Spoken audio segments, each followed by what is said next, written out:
ও নূহ পয়গম্বর, তবে আপনি কোনো চিন্তা করবেন না, এই নৌকাটা সুন্দর করে ওদের দিয়ে পরিষ্কার করাইলাম, তবে যেদিন থেকে চুলার নিচের থেকে পানি উঠবে মনে করবেন ওদিনই বুঝি আমি আল্লাহর দেওয়া গজব শুরু হয়ে গেল।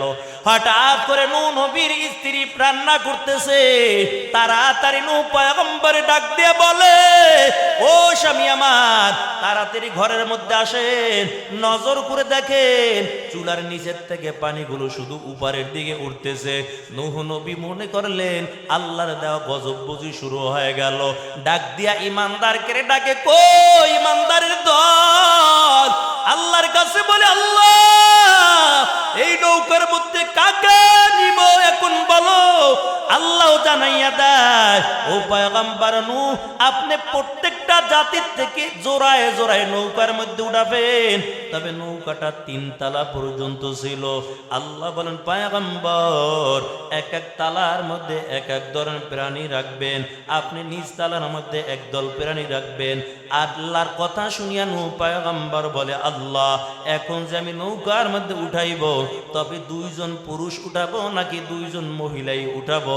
আল্লাহ বলে, ও নূহ পয়গম্বর, না না, আপনি একজন নারী আর একজন পুরুষ উঠাবেন। নূহ নবী ডাক দিয়ে বলে, আল্লাহ কেমন করে আমি বুঝবো কে নারী আর কে পুরুষ? যখন পিঁপড়ে আসবে কেমন করে বুঝবো কোনটা নারী কোনটা পুরুষ? যখন সাপ আসবে কেমন করে বুঝবো? আল্লাহ জানায়, ও পয়গম্বর আপনার কোনো চিন্তা করা লাগবে না, আপনি 2টা হাত 2 দিকে এমন করে প্রসারিত করবেন, ডান দিক থেকে পুরুষ উঠবে, বাম দিক থেকে মহিলা উঠবে। দেখবেন অটোমেটিক ভাবে তারা যেই ডান দিক থেকে উঠবে মনে করবেন এটাই বুঝি পুরুষ, আর যে বাম দিক থেকে উঠবে মনে করবেন এটাই বুঝি নারী। এমন করে নূহ পয়গম্বর হাত 2টা সোজা করার পর যখন ডাক দিয়েছে, সর্বপ্রথম একটা সৃষ্টি আসছে, এটা হলো পিঁপড়া। পিঁপড়া উঠছে, নূহ পয়গম্বর বলে, যাও যাও নৌকার মধ্যে উঠো। তারপরে সাপ আইসা হাজির হয়ে গেল। আল্লাহর কাছে বলে, আল্লাহ সাপ দেখলে তো মানুষ বড় ভয় পায়, ও দয়ার আল্লাহ এই সাপকে আমি নৌকায় উঠাবো কিনা বলো। আল্লাহ বলে, হ্যাঁ আপনি সাপকেও আপনি নৌকার মধ্যে তুলে নেন। আল্লাহর কাছে বলে, আল্লাহ সাপ দেখলে তো মানুষ বড় ভয় পেয়ে যায়। আল্লাহ বলে, নূহ পয়গম্বর আপনার কোনো চিন্তা করা লাগবে না, যতদিন পর্যন্ত সাপটা নৌকার মধ্যে থাকবে ততদিন পর্যন্ত আমি ওর মেজাজটা আমি আল্লাহ ঠান্ডা করে রাখবো, মেজাজ গরম হবে না। তারপরে আল্লাহর নবী নূহ আবার ডাক দিয়েছেন, একের পর এক মাখলুকাত আসতেছে। হঠাৎ করে আবার যখন ডাক দেয়, এবার জঙ্গল থেকে সিংহ এসে গেল। নূহ পয়গম্বর বড় ভয় পেয়ে গেল। আল্লাহর কাছে বলে, আল্লাহ সিংহ দেখলে তো মানুষ ভয় পেয়ে যাবে, এটা তো জঙ্গলের মধ্যে বড় শক্তিশালী একটা প্রাণী। আল্লাহ বলে, ও পয়গম্বর আপনি সিংহের মাথার মধ্যে আপনি হাতটা দিয়া দেন। নূহ নবী যখন সিংহের মাথার মধ্যে হাতটা দিল, আল্লাহ বলে, আপনার কাছে কেমন লাগতেছে?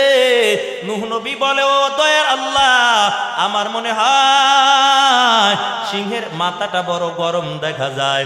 আল্লাহ বলে, ও পয়গম্বর আমি এমন একটা রোগ সিংহের মধ্যে দান করে দিলাম যে রোগটা ইতিপূর্বে আর আমি কখনো দেই নাই। সেই রোগটার নাম হলো জ্বর। এই জ্বর নামক রোগ আমি সিংহের গায়ের মধ্যে দান করলাম। ওর মাথা এখন গরম, ওর শরীরটাও গরম। ওর এই জ্বর নামক রোগটা দেওয়ার কারণে ওর শরীরটা বড় দুর্বল থাকবে। ও মাথা উঠাইয়া চোখ নাড়াইয়া কারো দিকে তাকানোর সুযোগ পাবে না। সিংহ উঠে গেল। আবার নূহ পয়গম্বর ডাকে, একের পর এক নৌকার মধ্যে উঠতেছে। ও নবীর উম্মতের দল, হঠাৎ করে আবার শেষ বেলা একটা প্রাণী আসছে। এটা হলো একটা গাধা। গাধা যখন নৌকার মধ্যে ওঠা শুরু করছে, অর্ধেক উঠছে আর অর্ধেক উঠতে পারে না। নূহ নবী ডাক দিয়া কয়, এরে গাধা তুই অর্ধেক কেন উঠছো, বাকি অর্ধেক কেন তোর উড়ে না? গাধাকে আমার পিছনের দিকে তাকান। কয় পিছনের দিকে তাকাইয়া দেখে ইবলিস শয়তান লেজটা টাইনে ধরছে। কয় বেজাল লাগছে। গাদায় কয় তাড়াতাড়ি নৌকার মধ্যে যা। কয় কেমন করে যাইব যে দেখেন না ইবলিস আমার লেজ টাইনে ধরছে।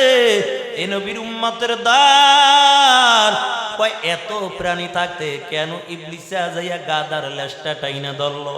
দুনিয়ার জমিনে যারা নবীর বিরুদ্ধে কথা বলবে, কোরআনের বিরুদ্ধে কথা বলবে, ইসলামের বিরুদ্ধে কথা বলবে, মনে করবেন ওরা আসলে মানুষ না, ওরা হলো গাদার মতন, আর ওদের লেজ ইবলিস শয়তান টেনে ধরেছে। আরে মুমিন মুসলমান আল্লাহর গোলাম, নূহ নবী ডাক দিয়ে বলে আল্লাহ ওই যে দেখো ইবলিসা ভেজাল করতেছে। কয় ইবলিসাও তো গাদার লাশ টাইনা ধরছে। ইবলিসারে কয় তুই কেন টান দিছু? কয় আমারও নৌকায় নেওয়া লাগবে। নূহ নবীকে আল্লাহ ইবলিস রে যদি নৌকার মধ্যে নিয়ে আবার ভেজাল লাগাইয়া দিবে, আয় আল্লাহ তুমি কি বলো ইবলিস রে নিব কিনা বলো। আল্লাহ কয় ইবলিসেরও নৌকার মধ্যে নাও। ইবলিসেরও নৌকার মধ্যে নিল। এবার নৌকা যখন সবাই যখন নৌকার মধ্যে উঠে গেল, ওদিক থেকে পানি আসা শুরু হয়ে গেল, পানি ভরপুর হয়ে যায়। এখন নূহ নবীর নৌকাটা পানির মধ্যে ভাসতেছে, নৌকা চলে না।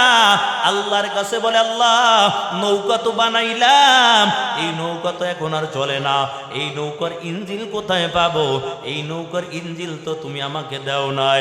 আল্লাহ বলে ও পয়গম্বর এই নৌকার ইঞ্জিন লাগবে না, আপনি বিসমিল্লাহ বলে যেদিকে ইশারা করবেন ওদিকে নৌকাটা একইভাবে চলতে থাকবে। নূহ নবী যখন বিসমিল্লাহ বলে ইশারা করলো, নৌকা চলতেছে।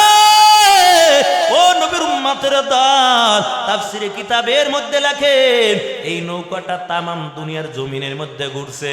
আপনাদের এই বোলা দেশে এই জায়গার মধ্যে নৌকাটা ঘুরে গেছে। নৌকাটা ঘুরতে ঘুরতে ঘুরতে ঘুরতে কাবা ঘরে যাইয়া 7টা ঘুরি দিয়েছে, 7টা চক্কর দিয়েছে।